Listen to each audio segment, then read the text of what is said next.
a lot of times you and I both get questions around, all right, if we have a client and they're looking to spend money on ads, the first question we usually get is, well, what's going to be my ROI? And I'm like, that is a loaded question, right? There's so many things that you have to consider as to whether or not you're going to generate any kind of return from the ad budget that you may allocate. It's everything from creative. I love what you said about what your backend system looks like, because we've seen it where we can get clients traffic all day. Yeah. We can get them leads all day. But a lot of times we've seen it where they'll leave clients just kind of hanging in their abandoned carts, or they don't have any follow-up sequences or messaging to nurture those leads or to nurture those new prospects that come in the door. And then you're just wasting money. And it's like the easiest thing is to get you to traffic, right? And to target the right people. But what are you doing to actually convert them on the back end? Because the relationship that you build with them after you've created a hook that got them into the door to begin with is really where you see like the return and the value from what you may allocate for your budget.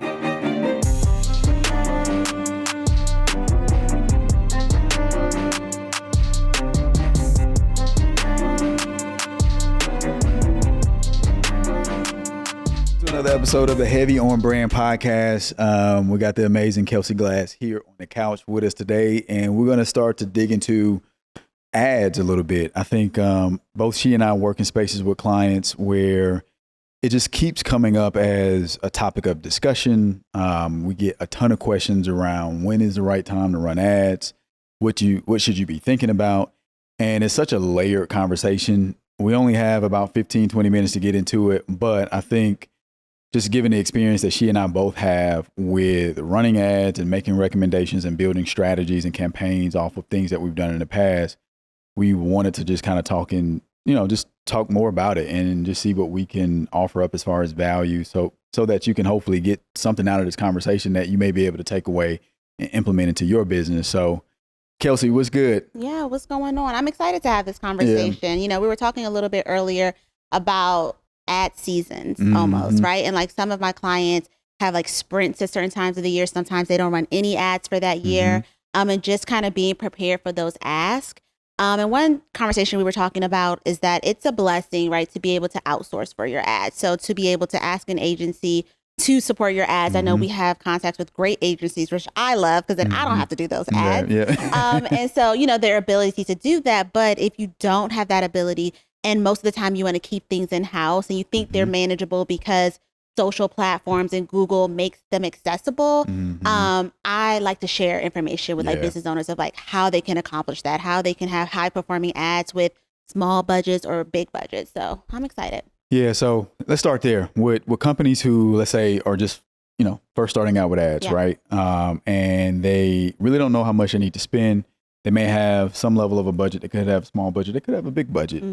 What are some of the first things you kind of tell them or recommend to them they need to do if they're going to start marching down the path of like launching an actual paid campaign? Yeah, well, your budget, it matters and it doesn't matter, right? So we talk about this all the time, the cost per acquisition, the cost per new lead. So if your budget is $100 or $10,000 for that month, if your ads are set up the same way, your cost per lead will be the same, or your cost per result, cost per click will be the same. You'll just have more, right? If you have $10,000, you'll have more. If it costs $1, you'll have 10,000. Right. If you have $100, you'll have 100 leads, which is great. You know what I mean? If your budget is, dependent on, it's smaller, you can have 100 great leads that you really focus on and nurture. You know what I mean? And so I say start with like thinking about your budget. What can you spend? Sometimes like what can you lose, right? Because your first round of ads is testing. And when I'm setting up your ads, I'm like, listen, we're going to test these ads for the first week. Don't think tomorrow we're going to have results that you want to see, because we're learning our audience and we're learning our digital audience for, your brand. And so one thing we were talking about earlier is just ad iterations. I think a lot of times people click, I want to boost this post. You know what I mean? Everyone does that. It's not a bad thing. Not a bad thing. I'm okay with that. Some people have really great results and click-through rates. But you can have higher performing ads if you're more strategic about it. And so one of my biggest recommendations is when you set up your ads, have multiple iterations. I don't launch an ad campaign without 10 iterations. So if you're thinking about this, if you are boosting a post, that's one iteration of that potential ad. But if you have 10 iterations, that could be a great video, a couple different images and pictures, different lead language, same call to action. You'll see the different results. You'll see what images performed the best. Maybe it was the video that performed the best, right? And so that testing lets you know what is resonating with people and how to best optimize your ads. Yeah, and a lot of the platforms, and I'll speak specifically on like Meta at this point, a lot of the platforms do a really good job of making it easy for you to test different versions and combinations of those ads. And so a lot of, to your point, I love that you said everything about, hey, sometimes we'll stand up 10 different versions. We've also been a part of campaigns where we stood up maybe 80, 90 different versions of a campaign, right? And what it gets down to is, all right, if we have multiple versions of the creative, we have 3 or 4 versions of the actual copy and the call to action that we have, and like whatever that hook is going to be. And then if we're targeting different audiences, right, we can build all that in the platform to where it is automatically figuring out the dynamic nature of what people are responding to. And then that way it can actually optimize your budget, because at the end of the day, if you set your goals right on the front end of the campaign, then what a lot of these platforms will end up doing is that they'll recommend to you to say, hey, this is the combination that seems to be driving the best result. They want you to keep spending money. Yeah, they want you to keep spending money. Yeah. And you need to look at it from a standpoint of, all right, which combination is going to be able to drive the most bang for my buck? Yep. Like if I have $10,000, how can I create 500 leads out of that, as opposed to that same 10,000 generating only 100 leads, right? And that's just an example. That's not the exact thing. Every business industry is different, but a lot of these platforms do a really good job of helping you like test. And then now a lot of them are integrating like the whole AI component of it. So it's making it even easier, which is kind of scary.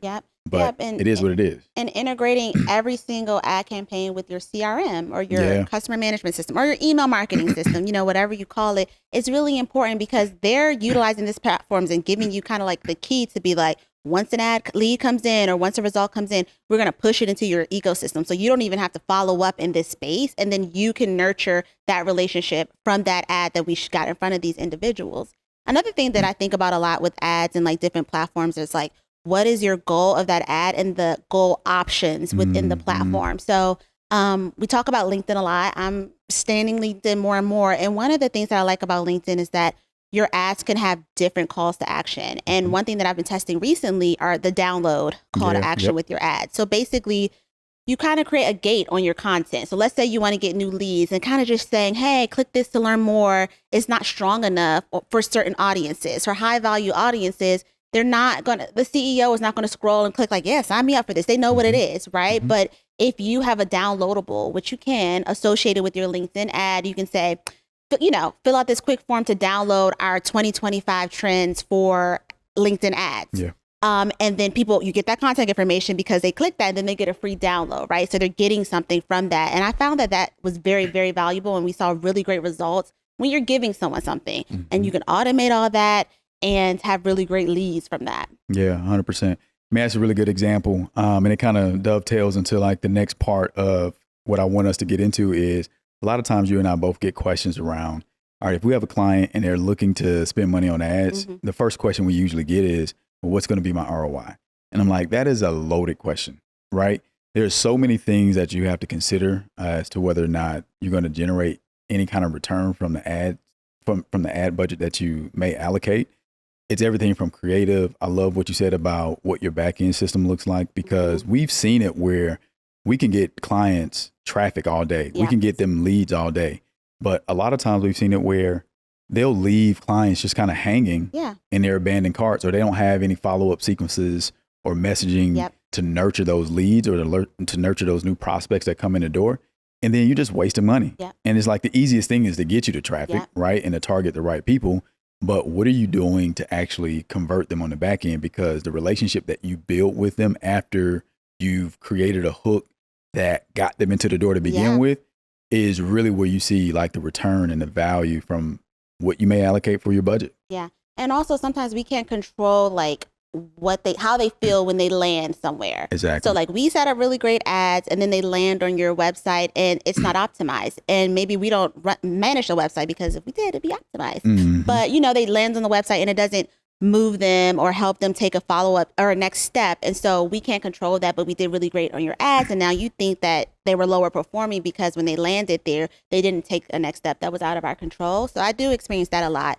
And then I think I do try to give people a baseline, but I usually like aim high. And really that baseline is from the research that I do as I'm setting up an ad or testing an ad. Like, what are the demographic details that I can plug into Meta? Or what are the demographic details that I can plug into LinkedIn? And based on that reach, how can I average what the cost will be? But again, it's about great content. It's about what your value add is to that audience. Maybe you think it's something really valuable that isn't really that valuable for that audience. And so we can't control that, but we can control how your ad looks and how it shows up. Yeah, so a lot of what we do on the front end, and Kelcie and I have been on so many calls and conversations where we're kind of evaluating whether or not a client is actually ready to launch kind of a massive campaign. And one of the things that's kind of an extension of what you mentioned is now we have kind of calculators that we built out, right? To where we have a sense, we have an understanding of, from an industry perspective, what those benchmarks may be. If we have an idea of what your cost per acquisition, cost per lead, whatever the CPM is on a lot of different things, we can start to back into what potential results would look like just to give clients kind of a baseline. Now, it's not exact, but it's something to say, all right, well, if you do this and all these things remain constant, or, you know, we assume that the creative is dope. We assume that you have kind of the back end systems where they need to be. This is the potential of where your ad spend will actually go. I noticed that really helps customers on the front end, especially those who are novice to running ads and they've never done it. It helps settle them a little bit, because it's like, it's always that fear or that risk of like, well, if I spend $5,000, will I actually see a return on that? And there's so many factors, like we said in the beginning, that contribute to that. But it's one thing that, you know, we really, really encourage is take your time to make sure you understand your numbers, your data, your systems, because all that stuff comes into effect when it comes to like whether or not these ad campaigns are going to be successful. Yeah, absolutely. And I think I also like to lean into that testing period too, right? So if you're a little bit uncomfortable about ads, it's like, okay, do you want to start off with this much smaller number? And then as you see the ads do well, you always want to throw more money at it, sometimes a ton of money at it, you know what I mean? And so that helps them feel a little bit more comfortable, because it's like, well, I'm not sure, but also I'm not going to be spending a whole bunch of money to kick this off. And so I like to launch with that as well. Yeah, another thing that we've been encouraging clients to do more of, and this is kind of the whole reason of this podcast, right, is called heavy on brand, right? And that's working with companies and businesses who are not afraid to lean into like who they are. And how we've noticed, or what we've noticed when it comes to like the ad side of things, is like those companies who really spend a lot of money and take their time in creating like really dope content and authentic content to them, and the stuff starts to like roll organically, then that in many cases is a signal of what you actually should be putting an actual ad budget behind. Because if you created something and people responded to it well organically, then 9 times out of 10, there's a broader audience for it. It's a broader audience for it. Exactly. Yeah. And that authenticity showing up in your ads is more digestible for me as a stranger than something that feels very salesy or feels disingenuous. And so that really great organic storytelling is also a really great ad, because at the end of the day, hopefully your goal is to add value to your consumer, to your member. And so that organic story that we're now amplifying to just get in front of people who will be able to benefit from it, you know, should feel real and should feel organic for them, so that they will take the next step. What is your perspective on, we know how important data is, right? Like you really got to know kind of what ads are performing the best, which ones are giving you the most bang for your buck, as we mentioned earlier. How often should people be looking at like that data? Oh, every day. Yeah, a couple times a day. Exactly. You know what I mean? Like data, I mean, it's kind of great, you know, bad and good. So data really proves value for the work that we do. And so for me, I lean into it so much because you can't doubt the data. You might have doubted my idea. You might have doubted our creative, but you can never doubt the data from that. And so I check regularly. And also why I'm checking the data is because I need to pivot immediately. I think big brands, small brands, the opportunity to pivot so that you are maximizing every piece of real estate you have in the digital space is so important. And so the data today showed me that yesterday's post is the type of post I need to reiterate for Thursday. That's what I'm going to do. And I'm also going to edit that post from today that's not doing as well as yesterday's post at this time of the day. And I think that's just a way to make sure that you're not wasting time, that your ROI on everything is as high as it can be. So data is king. Yeah, it's king. And it also helps you build trust with the customers too and your clients, right? We've had a situation where, we've run a campaign for a couple of days and we stood it up and it was going for maybe like 3 days out of the first week. And, we look at the numbers and we notice that one of the iterations of like the creative or the combinations is performing so much better than the other one. So it's like, yo, client, we need to reallocate more of your budget to this one that's crushing it right now. And let's not waste any time, money into this other thing that's not getting us to reaching the results that we want. And I think clients really appreciate that because a lot of the stuff is foreign to them. Yeah. But you do have clients who are savvy, but having an ability to be that responsive in the moment and being able to measure things in real time and knowing how to adjust and pivot is really at the core of how we just approach running campaigns, running marketing efforts, whatever it may be. Is like we're constantly monitoring and taking a look at what is going to give you the best result for what you're spending. Yeah, and that data is your strategy too. It is. Right? It is. So if you're looking at a campaign or an ad that's performing very well, that ad can be used in so many different ways. So many ways. Is the call to action that ad my next email marketing campaign line, right? That's my subject line because it's probably going to have a higher open rate. If that creative is doing really well, I need to put that in my Google ad system and see how that maneuvers in that space. And so that data helps you strategize over all of your campaigns and have that ad show up through your different verticals of your marketing efforts. Yeah, and another thing I'll kind of the last thing because we're getting close to time, and we've talked about this a little bit before, is helping clients build that trust with their communities. So as you and I know, marketing no longer is a linear path. As far as like when you're selling a product or a service. Now, when people see an ad, it's like you got to touch them 7 times before they even decide to really like take a next step with you. And so one of the things that we really, really encourage and that we help clients stand up is make sure all the other things around your marketing and your brand and your funnel, whatever that looks like, make sure those things are buttoned up. Make sure you got reviews, make sure you got client testimonials, make sure that you have kind of your email system, set up and done the right way. Make sure that, you got a lot of content that you're pushing out. Because once you start to run ads, then that's also going to help drive your cost per acquisition down because you're building that trust and you're verified and people see an ad and then they go out and check you everywhere else and you're showing up.